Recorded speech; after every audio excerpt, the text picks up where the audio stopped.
Hi everyone, Ron Crider reporting for duty today. It's Tuesday, it's my numbers day, September the 29th, my day 198, reporting from Vero Beach, Florida, at the Victoria Condominium. If you want to know why, I am wearing my winter shirt. Yes, this is definitely a heavy-duty winter shirt. Well, let me tell you, when you get radiation at the hospital, that room is so cold, you freeze your ears off, so to speak. They even give you a warm blanket, and that's still not good enough for me. And I told them if I get any better today, I would wear my snowsuit. This seemed to work out pretty well, so that's why I'm wearing my very, very heavy-duty shirt today, and I'll probably be doing that for the next 30 days. Alrighty, folks, so here we go with the numbers. You're not going to like this. We got so happy about it saying green on the screen. Forget it. Now it's red on the screen. We were worried about this. I don't want to say I told you so because that wouldn't be nice to do, but here we go. 101 new deaths reported in the past 24 hours. 101. That's 91 more than yesterday. How about positives? Positives were up by 2,528. Today, it's 3,266. So both the positives and the deaths were up considerably for today. And then, of course, the 7-day moving averages rose as well to 102.57. Yesterday, it was 101.29. Actually, last Tuesday, it was 87.43. You'll see the numbers right up here. I keep having problems figuring out where they're going to be. There they are. Okay, so those are the numbers. I'll leave those numbers up here throughout most of this part of the video. But I'm going to get the numbers up as quickly as possible because I actually have some news here to report that we got yesterday before we had these numbers in, but that's okay because it still is prevalent. At the end of this video, I'm going to tell you a little bit about a new place that's opened here in Vero Beach. It's called Coffee House 1420. It's been in the works for like 15 months. Chef Michael Glotz has it. He built it. He opened it. It opened yesterday, and I was there today, so I dropped a little piece in here about that. So you can watch this video, and if you don't want to see anything about Chef Michael Glotz's new coffee house over there on 14th Avenue, then you don't have to watch it at the end, okay? And then some people said to me, Crider, why would anybody watch your stupid videos? All you do is talk about people dying and people being sick. Well, then I have to say to you folks, guess what? This isn't for you. There are business people who watch this because they're trying to have an idea as to what's going to happen to their business. Those are people who watch it. People who live up north who come down here in the wintertime, they want to know what's going on down here. But this probably is not for you. So that's okay. That's just fine. I'm very happy if I have the few people that watch it. I have an average of 100 people, maybe a little less than that watch every day, and that's good enough for me. I think I'm doing something good. All right, let me give you a little bit about the numbers and tell you about what's going on. Oh, today is National Coffee Day, so this goes along with the coffee house. National Coffee Day is today. I think there's an International Coffee Day that's actually October the 1st. Florida's statewide positivity rate from yesterday's testing, that was yesterday, 4.23. Monday was the first time since early June that the state announced fewer than 1,000 cases in a day. It was in the 700s. We were so happy with that. Well, it didn't work out today very well for us. One of the newly confirmed deaths was in Broward County, another was in Palm Beach County. That was yesterday. The governor said the big reason for his outlook is because the prevalence of the virus diminished after more openings since July. We've actually seen more economic activity, more interaction. Schools have opened. All the theme parks are opening up. More people have visited. And what happened to hospitalizations? After COVID-19 hospitalizations, they're down 76% since July. ICU hospitalizations are down 72% since the July peak. And emergency room visits for COVID-19-like illnesses are down close to 80%, the governor added. Now, that was yesterday. That was before our numbers came out today. All right, well, they're going to affect what I just said about yesterday, but we're talking about those numbers that he's talking about are basically an average of all of the numbers since we started in March, and he was talking about back in June and July. You're going to start hearing me being a little bit more positive than I have been about this, and that's because I see light at the end of the tunnel. Been hanging out at the hospital, talking to lots of docs over there, and every one of them has a little bit different opinion as to what's going on. But the bottom line is, I'll keep saying this, it's so important. You think I'm going to call you Covidiot again? Well, I'll talk about that in a second. Bottom line is, 99 point something or other % of the people who get this do survive it and survive it very well. If they're not, And we have to put the caveat in there, older people with underlying medical conditions or any kind of medical condition other than the average normal person who gets it. The average normal person who gets the flu survives the flu very well. Some people who get the flu and have underlying medical conditions, they're done. It does them in. So this is no different, other than the fact that COVID-19 is something like 10 times more powerful than the flu. So I hope that's a little bit of good news, because I'm feeling a little bit more positive about the direction we're going in. Now, yeah, you guys say, you're in lockstep with that governor of yours. Some guy told me yesterday, you got to get rid of that governor. He's an idiot. Everybody's got their opinion. Boy, and I'll tell you what, you're going to see some opinions tonight after you see this debate tonight. Well, I'm not going to predict who's going to win this one. You can probably figure out who you think it might be, but nonetheless, it's all going to be politics. It has been for a while, but between now and Election Day, I hate to think about what's coming next. So that's that. All right, now we'll talk about the COVIDians. Please distance space, wear your masks. I went out today. I went to breakfast. I went to the Coffee House 1420, and it was just fabulous. Had a really great time there. Distance space, wore my mask. Everybody who was working there had their masks on. People on the street had their masks on here in Vero Beach. That's a good thing. It can't hurt, folks. It can't hurt. Don't get upset with people because they're trying to do something and maybe you think it's not doing anything, but it's not hurting anything. Even though I did talk to somebody yesterday who says, no, masks are really bad for you because you're breathing in all those terrible germs. Hey, everybody's got an opinion. All right, let's do the quick weather report here. I want to jump into the numbers and then get to the Coffee House 1420. Weather forecast for today for the Treasure Coast, partly cloudy this morning with thunderstorms becoming likely this afternoon. High 89 degrees, winds south-southwest 10 to 15 miles per hour. The chance of rain today on Tuesday is about 80%. I do this mainly for the folks up north who are curious as to what the weather's like down here, although it doesn't change too often down here. Then tonight, variable clouds and scattered thunderstorms, low 73. The winds southwest at 5 to 10 miles per hour. Chance of rain tonight, Tuesday night, 70%. Tomorrow on Wednesday, thunderstorms in the morning will give way to cloudy skies late, high 83 degrees, winds north-northwest 10 to 20 miles per hour. The chance of rain is about 60% tomorrow. So there you go. That's the story on all that. Now, this is, as I said, a National Coffee Day. And it came about, the International Coffee Organization launched this in 2015 in Milan, Italy, mainly really to promote people drinking coffee and what coffee is all about and all that sort of thing. So we're going to be talking about this place called Coffee House 1420.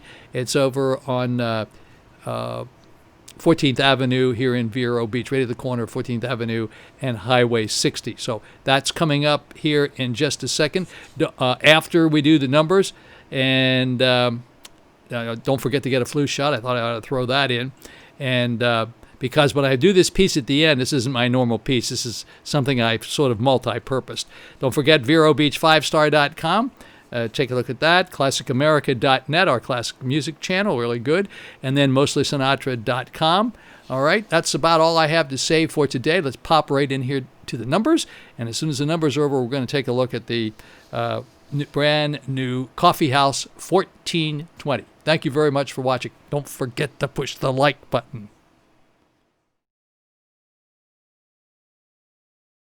Hi everyone, here we are once again in the numbers department for the state of Florida. Now taking a look at the entire state of Florida.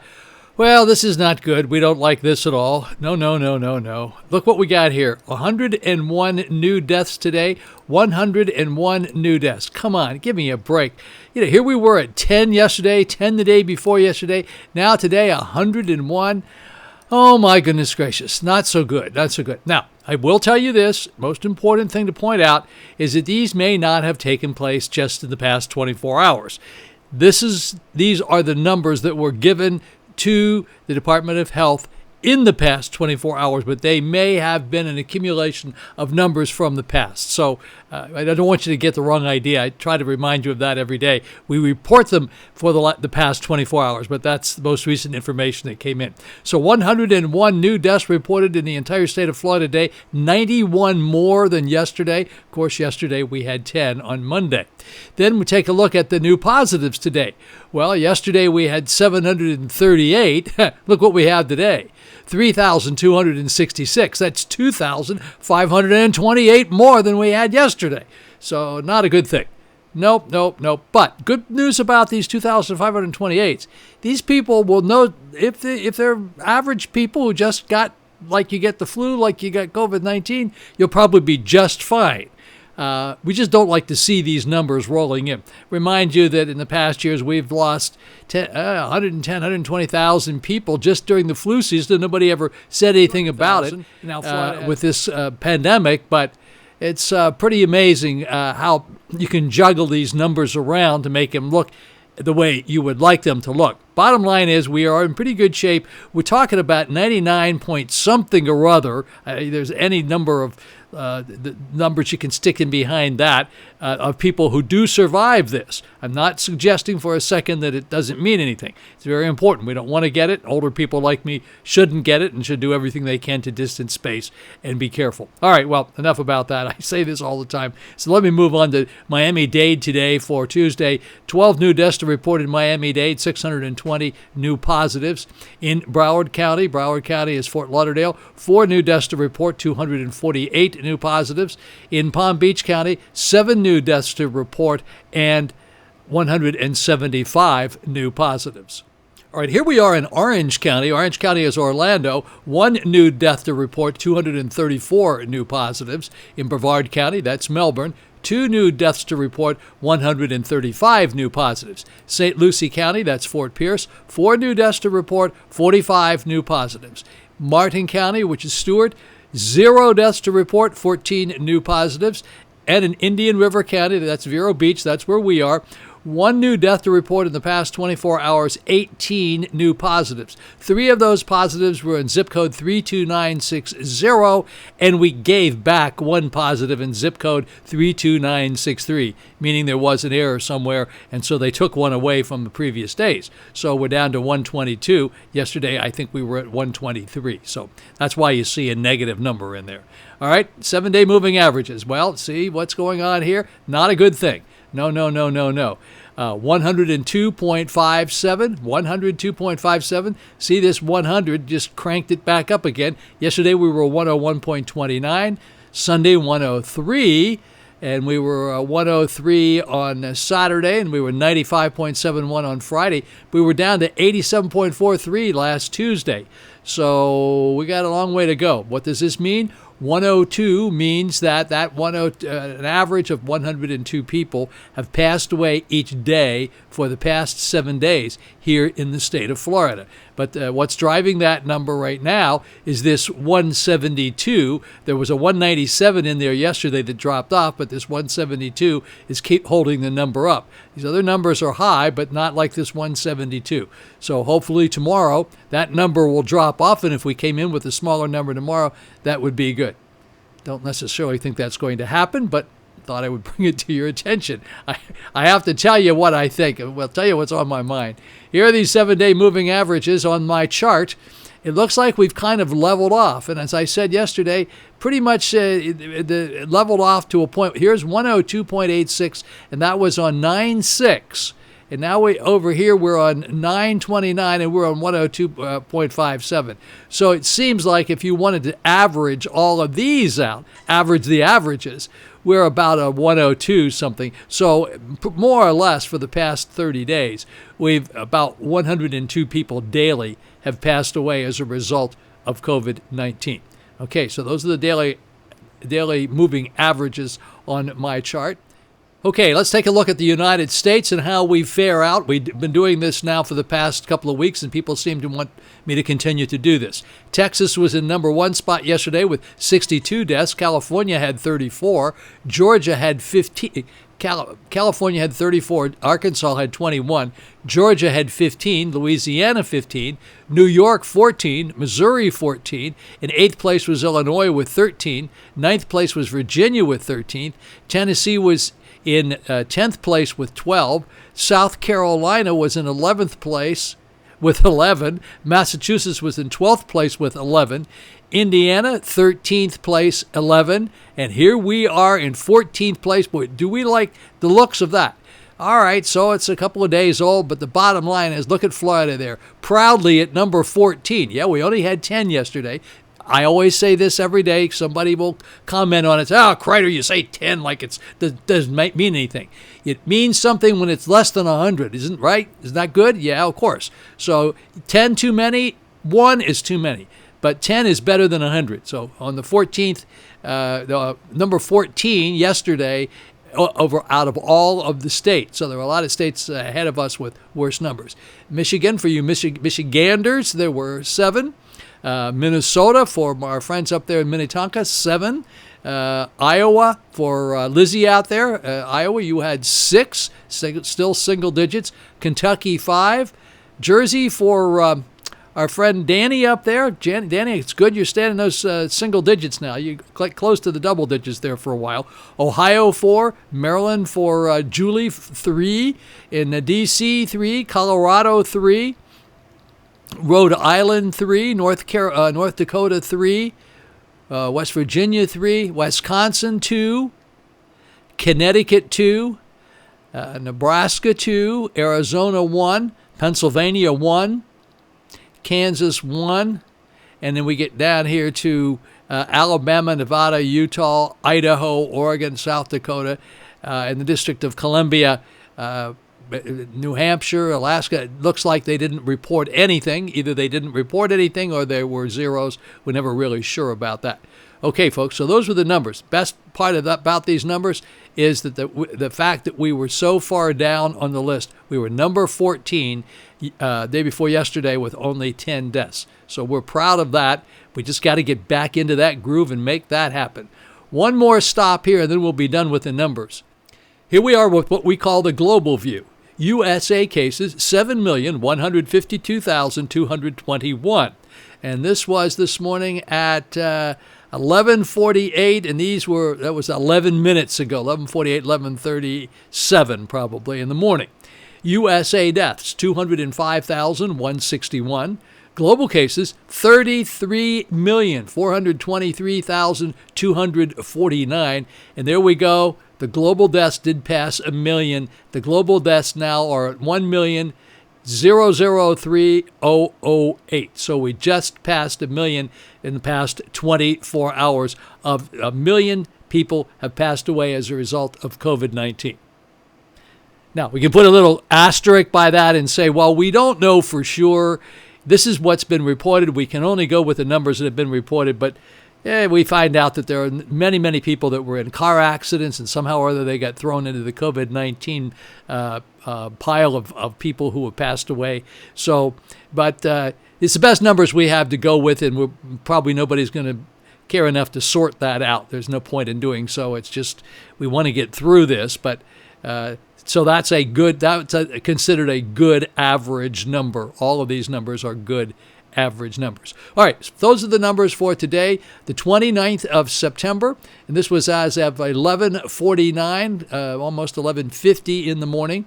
I have something very special coming up here. New little coffee house here in Vero Beach. It's called the Coffee House 1420 on 14th Avenue and 60. It was where the old Jetson Appliance Center used to be. They had 2 of them here in town. One of them is still here. The other one is the one that they've moved into this place, Coffee House 1420. So tune in. Just as soon as this is over, bang, we're going to pop right into that. I made a little out and about series because every time I go to some new place, I have a little separate video that I do called Out and About. And so I'm going to drop that in here at the end. I always try to leave you with something good, something positive after we talk about deaths all the time. Everybody's always accusing me of Mr. Doom and Gloom. But there's no way to sugarcoat deaths. I mean, it is what it is. All right, folks, have a great day. Look forward to seeing you over here at the 1420 Coffee House in just a moment. Hi, everyone. Ron Crider here. I'm out and about once again today. In this particular picture, you see me with Chef Jacques Poupin in the middle of the Mediterranean Sea off the coast of Monte Carlo. However, today, another most exotic spot, and that would be in downtown Vero Beach. And this is marking the opening of the new 1420 Coffee House 1420. This is the brainchild of Chef Michael Glotz. Everybody knows him from the patisserie. He was the overseer of the patisserie for many years until one of the partners died, and then there was no more patisserie. And this has been his brainchild for quite some time. He's finally got it open. It opened yesterday. I got there today. I'm going to take you on just a little bit of a walking tour. There is no one, but no one, who knows more about coffee in this area than Chef Michael Glotz. He is a really a fine coffee lover. He understands coffee better than anybody I know. He knows things about coffee I never heard of. Anyway, you walk in here, you walk up to the little counter here and order. They have a bunch of menus right there you can see, and then there's some things on the wall to tell you what they're serving. And right now they're serving a lot of nice breakfast things to eat. You'll see mine at the end here. I had a bacon, cheese, and egg souffle sandwich. It was spectacular. It's like a little walking tour here of the various little seating areas that he has. Back in the back, you'll notice a little kind of I call it another little secret garden area where you can sneak back there and have a little private meeting with some of your friends and family if you like. That's a nice little setup that he put there. He's chopped it up nicely so that there's all sorts of little separate areas here at Coffee House 1420. Another little table and another little seating area. Has a little library here, as you can see, so you can come in here and sit down, look at some books, have a little coffee. There's other things on the way coming soon. This is another dining room, and we're looking through a little window here back into the other side where we just came in. He's totally redone everything in here. It's fabulous. No more Jetson appliance, that's for sure. We're going to come around here in just a little bit, and we're going to take a look at the opening where we came in here. There's a little seating area here in the front. Then here's a little area where he has things like ham and pastrami and cheeses, and I think there's some creme fraiche in there. All sorts of wonderful little goodies that you can take home with you. And in addition to that, let's not forget the fabulous pastries. Look at these cookies. Talk about a chocolate chip cookie. There's a fabulous cookie. How about that? And look at all these things up here. These are wonderful. Everything is always fresh. Everything is first class. Chef Michael has worked all over the world in some of the finest restaurants. He's owned and operated some of the finest restaurants, operated a hotel up in Pennsylvania. And this is his home now on Vero Beach, and we're so fortunate to have him here. And here was my breakfast sandwich this morning, the souffle breakfast sandwich. Fabulous. Absolutely terrific. I highly recommend it. Alrighty now. And that's where it is. Monday through Saturday, 7 to 5 a.m., 772-925-1572, 2001 14th Avenue here in Vero Beach. You got to stop in and try it out. Have a great day. Thank you for watching this video. Give me a like. Appreciate it.